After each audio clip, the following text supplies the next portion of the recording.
Hi everyone, it's me, Marcy Lamberson, and today I'm going to teach you how to make a puppy face bead. Now these are just kind of casual and fun, and I designed them mostly so that if any of you want to donate to Beads of Courage, it would be an awesome thing to do. Let me reverse this camera, and I'm going to show you my tools, my glass, and then we'll get started. Thanks for joining me. And wonderful. Okay, so let me show you my tools. I have a Cote marver. You can use a regular graphite marver, brass marver, whatever you use. This is the one I use. I love the large surface on it. You need a poke tool of some sort if you want for the eyes. This is the one that I'm using. However, you can use the end of a mandrel, whatever you like. Some didymium. See how strong those magnifiers are on mine. I love them. I also am going to use mashers, and you can use tweezer mashers, barbecue mashers, parallel mashers, whatever kind. I tend to always have my brass stump shaper. I'm going to hold it sideways so you can see how worn out it is. See that poor handle? Oh my goodness, I've used this for about 20 years now and I still love it. And the other kind of different tool that I'm going to be using are these concave convex pliers. See how they dip down there and then this other section is round? They are wonderful for things like, petals, dog ears, ruffles. They run about $15, somewhere around there. And oftentimes you find them where jewelry making supplies are sold. We're going to use 3 colors this time, but you can use any colors you want. I have a dark ivory for the base. I believe this is sage, but I'm not positive, but I think so. It looks like it to me. And a little bit of black. You just need a stringer's worth, and I just kind of grabbed a little bit glass here. So now I'm going to hook us in and double check that we can see everything. So here, let me see whether I can change it just a tiny bit more.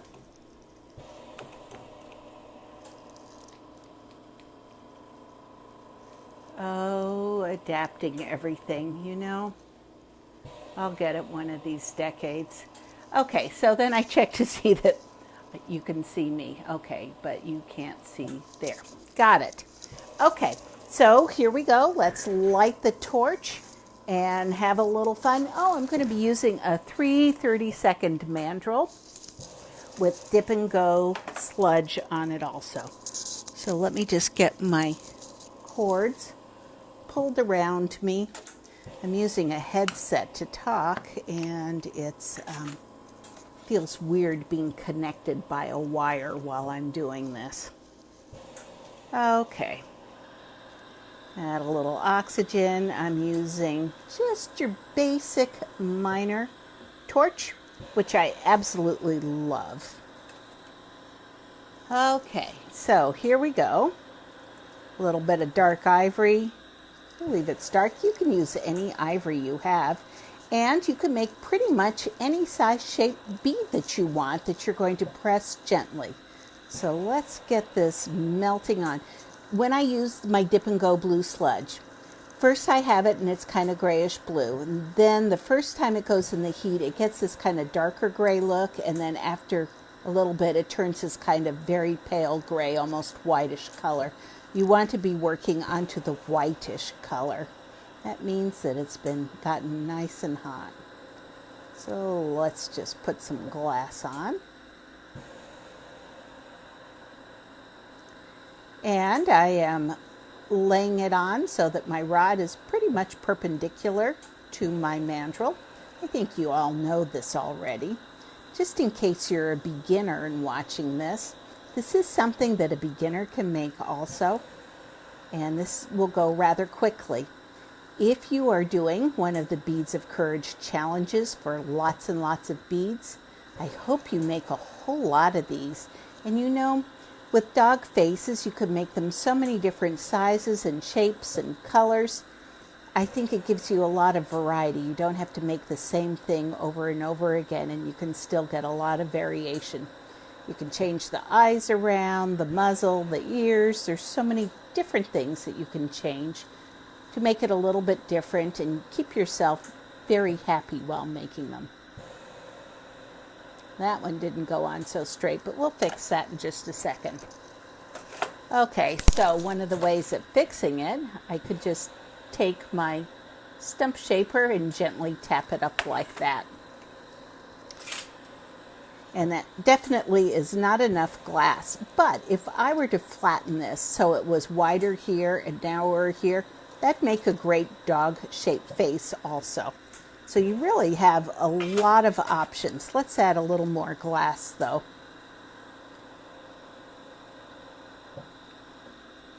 Okay, just heating up a little bit more ivory to lay it on. I want to make this a little longer also, but let's make it a little wider first. Just going to keep going and going and going.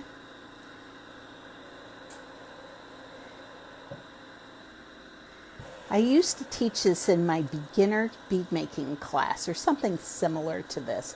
So some of you who took it years ago may remember it or have made this particular bead before. And what's fun is if you are more skilled to see what variations you end up doing also. Okay, so let's give this just a little marver and you'll see this wonderful surface on here. So this would be a pretty wide face, but rather short face. You want to add just a little more length to it.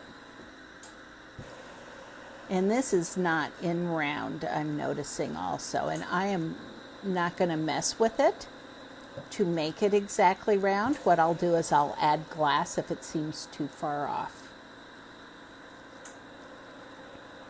Okay, so we've added a little more onto the end, and we're going to marver it again after we heat things up. There we go. That feels a lot better. And we'll just tidy it up a little bit like this. And don't forget, when you're working with dark ivory, it is one mushy glass. So you want to keep an eye on the temperature of it. You want it to be malleable, but not too malleable. Okay, so we're going to press it. I'm using these mashers, but you can use any one that you have. And I'm just gently pressing it. I want it to stay on the thicker side also. Does not need to be perfect. There you go. And now I am done with those, with that tool. And you can see there's some little chill marks on it. We're going to get those out just by bringing it close in the flame and hitting it relatively hard and letting it cool. We'll do the same on the other side. Okay, so my first thing I'm going to do is about 2/3 of the way up. I'm going to make a dot out of the sage on, you can do either the left or the right side, it doesn't matter, but that is going to be like a spot, a large spot with the dog's eye inside of it. So I don't need a ton of glass. I heated it up, I'm letting it cool a little bit, and then I'm going to bring it underneath the flame and heat it some more. And then press it flat. There we go. We've got a spot there. So that's telling me where that dog eye is going to go. Next, we're going to heat up a little bit more of our ivory. Oh, the piece shot right off of there, didn't it? I'll show it. There we go. Picked it up. And I'm heating up a good dollop of glass of this ivory, and I'm going to place it on the bottom half, one side of the half, and I always start with the right side. You can tell I'm a lefty. I do farthest away first and then closer to me. I figure I've got better motor control closer to me, so I do farther away and then it's easier for me to match it. I just want it on half, and I'm holding it because the ivory's pretty warm. And you know how it mushes around on you. So I'm holding it straight up so that the dot sinks back down onto it a little bit. And while that's cooling, I'm watching the color change. I can heat up the back side and keep the bead warm. I can heat up part of this side. Okay, looks rather more like modern art instead of a dog face right now, doesn't it? So I'm going to heat up the ivory again. We're going to do the same thing on the other side right there. See how fast this is? And you know, if you aren't talking, it will go even faster. But I want to be sure you understand exactly what I'm doing and why I'm doing. I warmed up the area where I'm going to be dropping the glass. And I push down, pull up a tiny bit, and I'm letting it cool. Letting it cool, and I'm watching the color till the glow starts going away. Did a little bit of, what's that called, the Dairy Queen whip or something. And if your ivory is sinking to one side or the other, counteract it with gravity. So we're pretty close there. I think you can see that. I'll move it around just in case with the lighting. I have interior lighting in my hood vent. So it sometimes it shines funny. Okay, so I'm going to make dots where the eyeballs are going to go. I'm heating up this part, not the muzzle a whole lot. I'll keep it warm. The backside stays warm, but I'm heating up where I want to press in, and inside of that dot on one side, I made a hole, and then opposite, I made another hole. Okay, so that's as much for me to aim where I want to put my dots. But first, I want to heat up a little bit of the glass, of the black glass, and put in a nose. So what I'm doing is I'm going to pull a little bit of this rod into a thinner piece, like a fat stringer, and that's going to go on the nose. And I am going to heat up the bead release on the side here that I know I'm not using, so that I have something to pull it off of. And I'm just pulling, just a little bit, letting it cool. Okay, and when I pull it off, it usually leaves a little bit of bead release on the end, so I want to get that dollop off. So now that we've done that, let's heat the bead back up because we don't want it getting too cold. And we're going to heat up some of this glass, and I made it thinner so I could fit it in the crevice between the two muzzle cheeks, and I'm keeping it forward just a little bit. See how we made that dot there? Okay, so we're going to heat just it back up. See how just the nose is glowing? And I pushed it in a little bit, and now I'm going to press it down just a bit. I kind of like that, but you could do whatever you want. Some people like larger noses on their dogs, and some don't. So you've got some options. Now we want to put black in each of the divots there. We are moving quickly, so you can see how fast you can get these done. And I pulled the stringer again one more time. And I'm going to get rid of the end that touched the bead release. Well, I'm hoping to, at least. Here we go. And we're going to heat up where the glass is going to go. And heat up the back of the glass because we really don't want the bead to get cold and lose it, right? Okay, heat up a little bit of glass and aim for the hole. And ta-da! We're going to do the same thing on the other side after we heat up the back of the dog face. It's already looking cute. Just a little bit. Aim for the divot. Flame cut. And heat the back side. Keep it warm. Now I'm looking to see where we are on it. If you want, you can add at this time some eyebrows, or you can leave them without eyebrows. I'll show you how to do them just in case you want to make them. And what I do is I thin out my bead release, my black stringer. Jeez, what am I thinking about? And I am turning down my flame. Can you see how it's smaller now? I'm going to heat above the eyeballs, and I heat up a little bit of glass, and then I start at one end and just bring it across a little bit.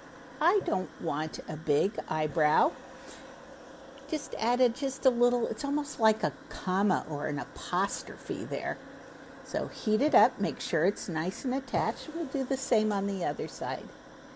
Depending upon the way that you make the eyebrows helps give him an expression, or her, depending upon what you're making. When you do them like that with a little bit of a curve, it's more of a surprise or a cute.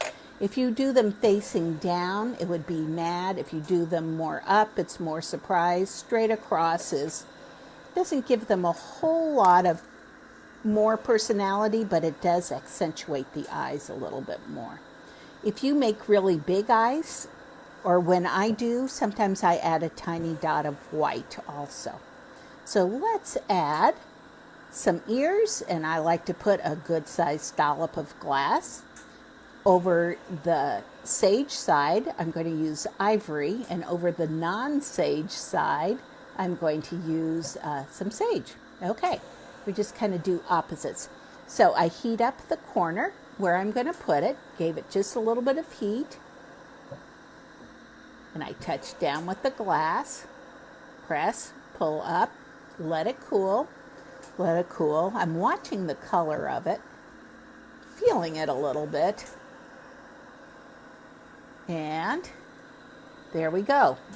It's not done yet, but we're going to add the sage first so that we can see whether I can get them rather even, because even is a good thing. Well, that glass was spitting, wasn't it?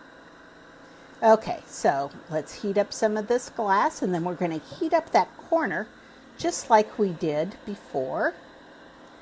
And I'm going to add a little less glass and then show you how to add more.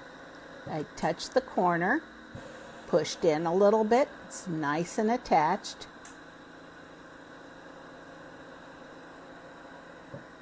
Got it in there, and while that's cooling a little bit, we're going to heat up the bead just a tiny bit. And you can see where that's a little bit smaller on that side. So what I'm going to do is just add a little bit more. And that's closer.